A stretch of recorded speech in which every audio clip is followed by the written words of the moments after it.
संघर्ष की मिट्टी में जन्मा सपना। बिहार के सीतामढ़ी जिले का एक छोटा सा गांव, जहां सुबह की शुरुआत मंदिर की घंटियों और बैलों की घंटी से होती थी। धूल उड़ती पगडंडियां, मिट्टी के घर और खेतों की हरियाली के बीच बसा था राजू का संसार। राजू एक दुबला पतला मासूम आंखों वाला लड़का, जिसकी उम्र तो सिर्फ 17 थी, लेकिन जिम्मेदारियां 70 साल के आदमी जैसी थीं।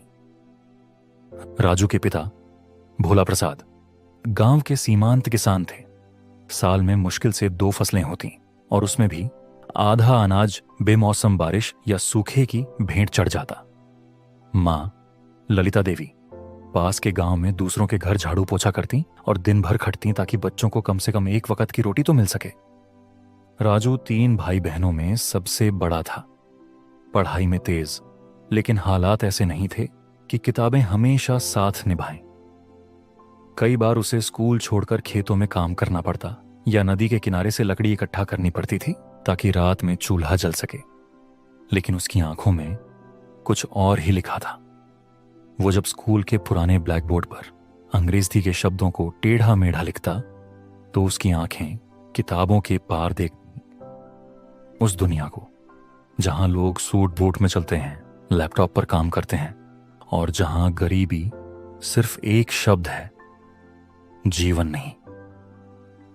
राजू को स्कूल जाना पसंद था। उसका मन गणित में बहुत लगता था। जब मास्टर जी सवाल पूछते तो उसकी उंगलियां मिट्टी पर हलचल करने लगती, जैसे वो जमीन से ही उत्तर निकाल रहा हो। एक दिन स्कूल में एक एनजीओ के लोग आए। उन्होंने प्रोजेक्टर पर एक छोटा सा वीडियो दिखाया, जिसमें एक बच्चा दिल्ली की झुग्गी से निकलकर सॉफ्टवेयर इंजीनियर बना था। उस दिन राजू की आंखों में आंसू थे। वो पहली बार समझ पाया कि किताबें ही उसका ब्रह्मास्त्र हैं। लेकिन सपनों को गांव में अक्सर फालतू की बातें कहा जाता है। पड़ोसी ताने देते, कहां जाएगा ये छोरा, दिल्ली, पहले खेत में बैल तो संभाल लें। राजू चुपचाप सुनता। वो जवाब में कुछ नहीं कहता, क्योंकि उसने ठान लिया था उसका जवाब उसके काम में होगा। घर में हालात बिगड़ते जा रहे थे। पिता अक्सर बीमार रहने लगे थे, और मां की कमाई से घर चलाना मुश्किल हो रहा था। एक दिन मां ने धीरे से कहा, राजू, अब आगे की पढ़ाई का खर्चा नहीं उठा पाएंगे बेटा, तुम खेत में हाथ बटाओ, सपना वपना छोड़ दो अब। राजू ने उस दिन चुपचाप खाना खाया और रात को टिन की छत के नीचे एक टूटी हुई लालटेन की रोशनी में बैठकर खुद से वादा किया, मैं हार नहीं मानूंगा, चाहे कुछ भी हो जाए। अगर इस मिट्टी में पैदा हुआ हूं तो इसी मिट्टी से अपनी तकदीर उगाऊंगा। सुबह सुबह उठकर वो खेत में भी हाथ बंटाता और फिर स्कूल जाता। दोपहर में लौटकर गांव की लाइब्रेरी में बैठ जाता, जहां किताबें पुरानी थीं, लेकिन सपनों को नया खून देती थीं। वहीं उसकी मुलाकात हुई मिश्रा सर से। मिश्रा सर एक रिटायर्ड शिक्षक थे। उम्र करीब 60, लेकिन सोच एकदम जवान। उन्होंने राजू में कुछ खास देखा था। एक दिन उन्होंने उसे बुलाया और बोले, राजू, तुम में वो आग है जो बहुत कम लोगों में होती है। तुम्हें ये गांव नहीं, ये देश बदलना है। पढ़ाई मत छोड़ना, मैं तुम्हें गाइड करूंगा। और तब से मिश्रा सर राजू के गुरु बन गए। वे अपने घर बुलाकर उसे पढ़ाते, कंपटीशन की किताबें देते और उसे कंप्यूटर के बारे में बताते। उनके पास एक पुराना डेस्कटॉप था, जिसमें इंटरनेट नहीं चलता था, लेकिन MS वर्ड और पेंट में राजू खेलता रहता था। उसी कंप्यूटर के सामने राजू ने पहली बार टाइप किया, my name is Raju, I want to be a digital entrepreneur. उसे ये शब्द अच्छे से समझ भी नहीं आते थे, लेकिन उसे लगता था यही उसका रास्ता है। उधर घर की आर्थिक स्थिति और बिगड़ती जा रही थी। एक दिन उसके पिता को हार्ट अटैक आया। पैसे नहीं थे इलाज के लिए। मां ने गहने गिरवी रखे और गांव के एक साहूकार से कर्ज लिया। उस रात राजू ने तारे देखते हुए खुद से कहा, पैसा जरूरी है, लेकिन पैसा सिर्फ काम से आता है, और काम मुझे खुद बनाना होगा। मैं दूसरों पर निर्भर नहीं रहूंगा। उसने 12वीं की परीक्षा दी और जिले में टॉप 5 में आया। स्कूल वालों ने गर्व से उसकी तस्वीर बोर्ड पर लगाई। लेकिन घर में वो तस्वीर भूख नहीं मिटा पा रही थी। अब राजू के सामने दो रास्ते थे। एक, या तो वह खेतों में पिता की जगह ले ले, दूसरी या फिर कुछ बड़ा करने की कोशिश करे, जोखिम उठाए। राजू ने दूसरा रास्ता चुना। उसने मां से कहा, मुझे पटना जाना है मां, बस एक बार मुझे कोशिश करने दो। मां ने थरथराते हाथों से 500 रुपये उसके हाथ में रखे और बोली, ये हमारा सब कुछ है बेटा, अगर तेरे सपने सच्चे हैं तो खुदा तुझे रास्ता जरूर देगा। राजू के पास न सूटकेस था न जूते, बस एक छोटा सा बैग, 2 जोड़ी कपड़े और मन में तूफान। जब वो गांव से रवाना हुआ तो उसके पीछे मां की आंखें बरस रही थीं। पिता दीवार के सहारे बैठकर चुप थे और उसके छोटे भाई बहन दरवाजे पर खड़े होकर बस एक ही बात कह रहे थे, भैया जल्दी बड़ा बनकर आना। और राजू चल पड़ा, एक ऐसे शहर की ओर जहां उसे कोई नहीं जानता था, एक ऐसा भविष्य गढ़ने जिसे अभी तक किसी ने लिखा नहीं था। पटना स्टेशन पर जैसे ही ट्रेन रुकी, राजू की आंखों में एक नया शहर नहीं बल्कि एक नई दुनिया उतर आई। भीड़, शोर, धूल, रिक्शों की चिल्लाहट और सड़क किनारे खाने की खुशबू, सब कुछ उसे अजनबी लग रहा था। लेकिन इन सब के बीच उसकी आंखों में सिर्फ एक चीज थी, इरादा। उसके पास 500 रुपये थे, जिनमें 150 रुपये तो स्टेशन से बाहर निकलते ही चले गए। ऑन ऑटो वाले ने कोई मोहलत नहीं दी। बाकी बचे पैसों से वो एक ढाबे में बैठा, 2 रोटियां खाईं और वहीं पास की झुग्गी में रहने वाले एक लड़के से पूछा, भाई कोई सस्ता कमरा मिलेगा क्या? कुछ घंटों की खोज के बाद उसे एक छोटा सा कमरा मिला। ईंटों की दीवार, टपकती छत और एक पुराना पंखा। किराया 800 रुपये महीना था। राजू ने एडवांस में 300 रुपये देकर वादा किया, बची हुई रकम मैं जल्द ही लाकर दूंगा। अब चुनौती थी काम की। राजू सुबह सुबह निकल जाता, कभी होटल में बर्तन धोने की पूछताछ करता, तो कभी साइबर कैफे के बाहर खड़ा होकर मालिक से कुछ भी काम मांगता। 1 हफ्ते तक कोई सफलता नहीं मिली। फिर एक दिन उसे पटना जंक्शन के पास एक साइबर कैफे में एक नोटिस दिखा, पार्ट टाइम स्टाफ चाहिए, टाइपिंग जानने वाले को प्राथमिकता। राजू भागा हुआ गया और मालिक प्रमोद भाई से बोला, भैया मैं सीख लूंगा पर मेहनत करूंगा, सिर्फ एक मौका दे दीजिए। प्रमोद भाई ने देखा, चेहरा भूखा है लेकिन आंखों में आग है। उन्होंने शर्त रखी, 100 रुपये महीने मिलेंगे, 6 घंटे ड्यूटी, झाड़ू पोछा भी करना पड़ेगा। राजू ने एक बार भी ना सोचा, काम शुरू कर दिया। अब उसका रूटीन कुछ ऐसा था, सुबह 6 बजे उठना, साइबर कैफे जाना, झाड़ू लगाना, चाय बनाना, कस्टमर के प्रिंटआउट्स निकालना, और जब भी कैफे खाली हो, खाली सिस्टम पर बैठकर सीखना। यहीं से उसकी असली उड़ान शुरू हुई। राजू ने यूट्यूब पर फ्री ट्यूटोरियल देखने शुरू किए। What is digital marketing, affiliate marketing, कैसे करें, how to start a blog in India, SEO explained in Hindi. धीरे धीरे उसे यह दुनिया समझ में आने लगी। उसने एक फ्री ब्लॉगिंग साइट पर अपना पहला ब्लॉग बनाया, बिहार के sapne.wordpress.com। इस पर वो गांव के युवाओं के लिए प्रेरणादायक कहानियां लिखता, गरीबों के लिए मुफ्त कोर्स की लिस्ट डालता और सीखने की आदत पर लेख तैयार करता।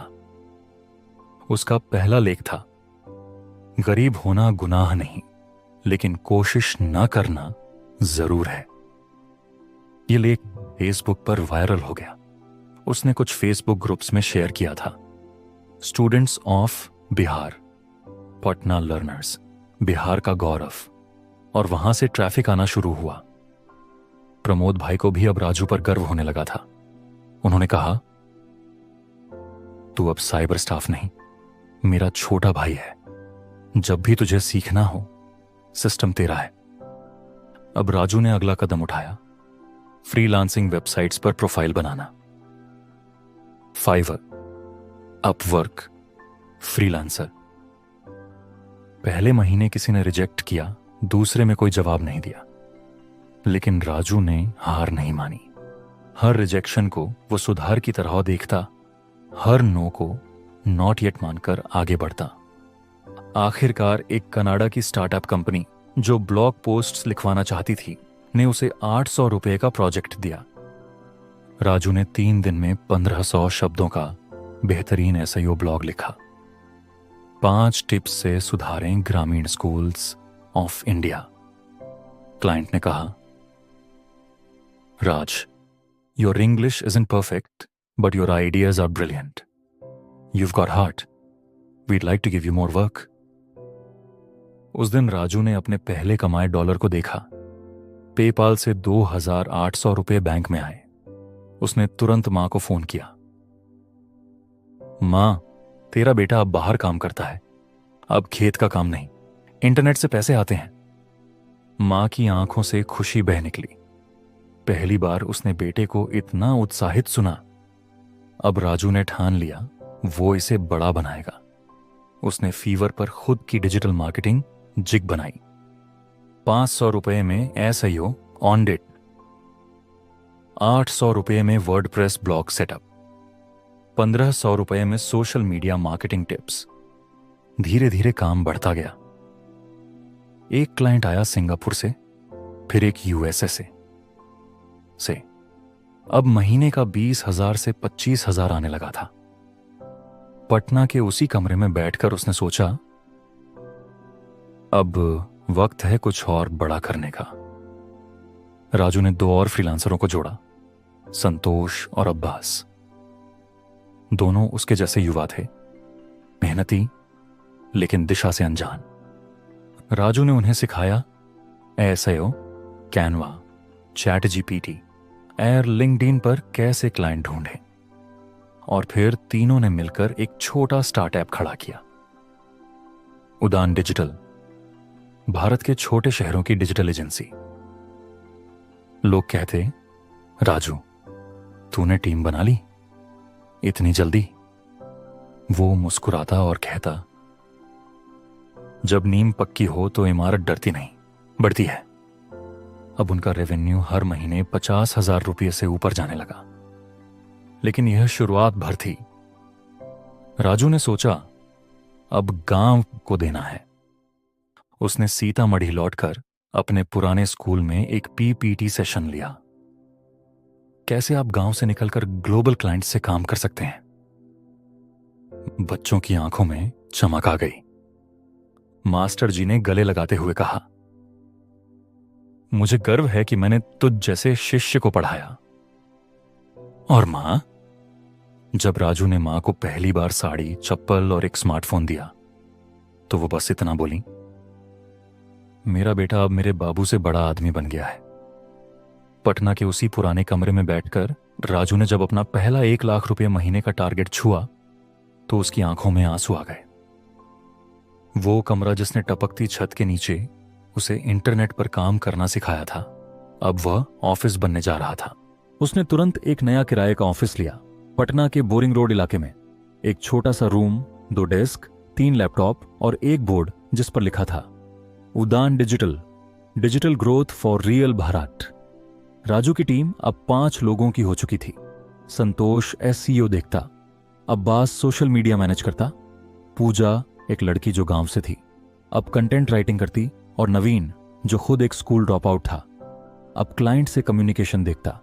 लेकिन राजू अब सिर्फ पैसे कमाने तक सीमित नहीं था, वो अब एक मिशन पर था। उसने सीतामढ़ी लौटकर अपने गांव के पुराने स्कूल में डिजिटल लर्निंग सेंटर खोला।